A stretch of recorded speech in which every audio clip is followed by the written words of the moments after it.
Hello everyone, welcome to TSN Education channel. This is the third video of class 8th history chapter 3rd ruling the countryside. Previous two video हमने देखे थे कि किस तरह से country side पर rule किया जाता था, ग्रामीण क्षेत्रों पर रूल कौन कर रहा था, कंपनी रेवेन्यू इनकम को कैसे कलेक्ट करती थी. Page number 29.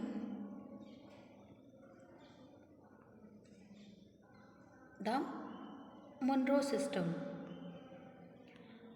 In the British territories in the south, there was a similar move away from the idea of permanent settlement.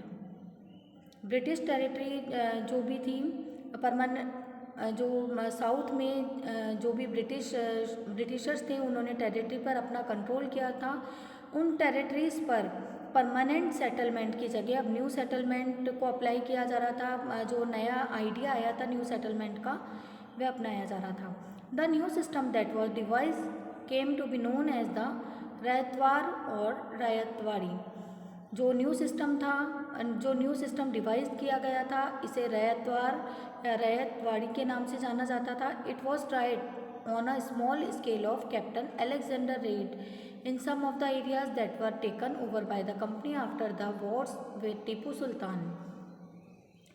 Captain Alexander read ने टीपू सुल्तान के साथ बहुत सी वॉर्स की थी. उनके बाद कंपनी ने जिन एरियाज़ को डिफीट किया था उन एरिया को अपने कंट्रोल में लेने के बाद इस सिस्टम को वहाँ पर स्टार्ट किया गया था, इस सिस्टम को डिवाइस किया था. Subsequently developed by Thomas Munro. उसके बाद इस सिस्टम को थॉमस मुनरो ने जो डेवलप किया था. This system was gradually extend all over South India. Thomas Munro के डेवलप करने के बाद इस सिस्टम को साउथ इंडिया में यह सिस्टम धीरे धीरे एक्सटेंड होने लगा. Read the Munro felt. Read और जो मुनरो फेल्ट करते थे that the south there were no traditional zamindar. Read और जो मुनरो थे वे ये फील करते थे कि जो साउथ जो एरिया है वहाँ पर ट्रेडिशनल ज़मींदार्स नहीं हैं, जो पारंपरिक जो ज़मींदार चले आ रहे हैं वहाँ पर वे लोग नहीं हैं. The settlement they argued had to be made directly with the cultivators who had tilled the land for generations. जो लोग जो कल्टीवेटर्स लैंड को कई जनरेशन से टिल कर रहे हैं, जिन पर कल्टीवेशन कर रहे हैं, उन लोगों का जो ये लोग थे रीड और मुनरो ये आर्ग्यू कर रहे थे कि जो लोग कई जनरेशन से लैंड पर कल्टीवेशन कर रहे हैं उन्हें ही ये सेटलमेंट करना चाहिए.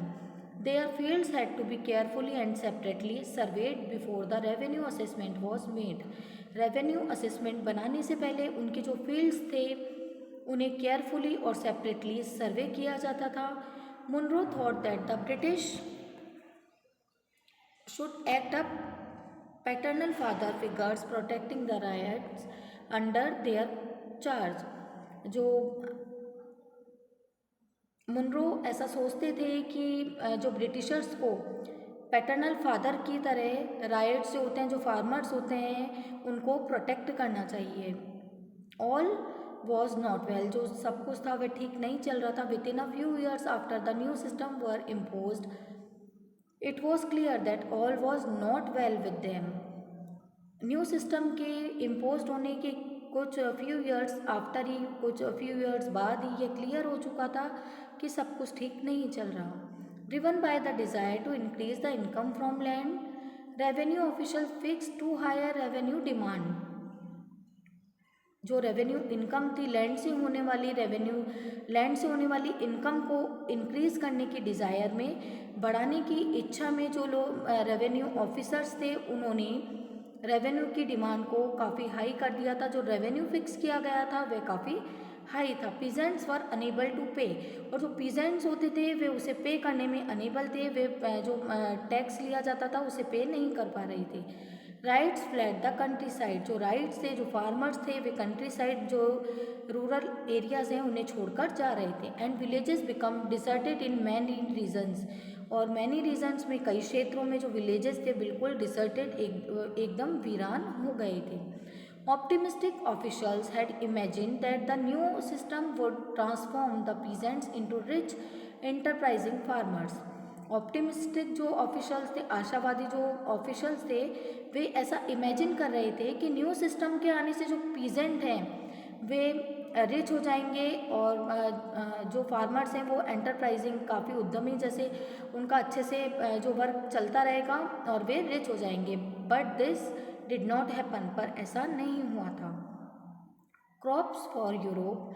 यूरोप के लिए कौन कौन सी क्रॉप्स थी? The British also realise that the countryside could not only yield revenue, it could also grow the crops that Europe required. जो ब्रिटिशर्स थे उन्होंने रियलाइज किया कि जो कंट्री साइड है उनसे केवल रेवेन्यू ही कलेक्ट नहीं किया जाता, बल्कि यूरोप को जिन क्रॉप्स की नीड है हम वहाँ वे लोग वहाँ से यूरोप जिन क्रॉप्स की नीड रखता है उन्हें भी इन कंट्री साइड से ग्रो किया जा सकता है. By the late 18th century the company was trying its best to expand the cultivation of opium and Indigo.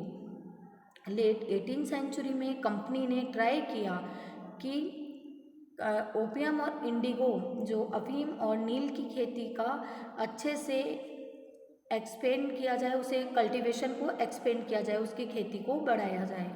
In the century and half that followed, half century के बाद the British persuaded the और force cultivators in various parts of India to produce their crops.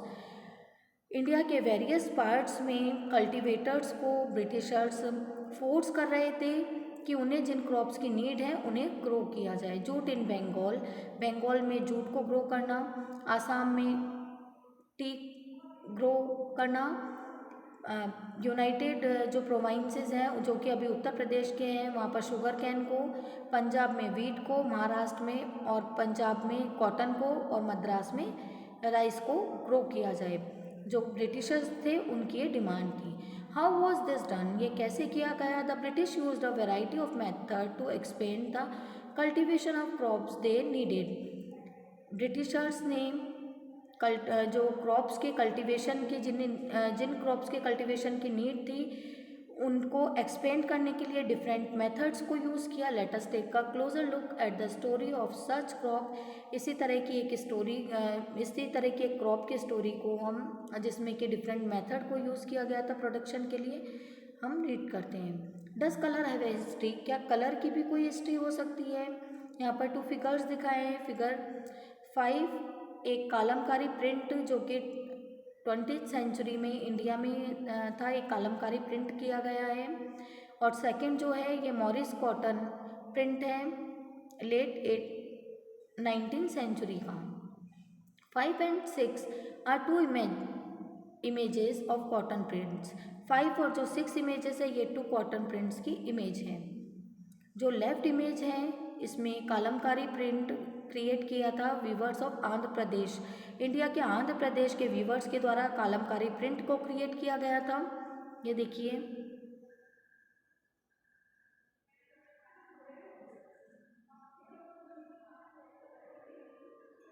On the right is a floral print designed and produced by William Morris. एक floral print है जो कि William Morris एक famous poet और artist थे 19th century के Britain के. उन्होंने इसे कॉटन प्रिंट को डिज़ाइन किया था. There is one thing common in 2 prints. इन 2 प्रिंट्स में एक कॉमन थिंग है, both use a rich blue colour. दोनों में रिच ब्लू कलर को यूज़ किया गया है, कॉमनली कॉल्ड इंडिगो, जिसे कि इंडिगो कहा जाता था. Do you know how this colour was produce? क्या आप जानते हैं कि इस कलर को कैसे प्रोड्यूस किया गया था, कैसे कलर बना था? The blue that you see in these prints was produce from a plant called indigo. Blue जो आप इन प्रिंट्स में देख रहे हैं ये इंडिगो प्लांट से प्रोड्यूस किया गया होता है, इंडिगो प्लांट से आता है.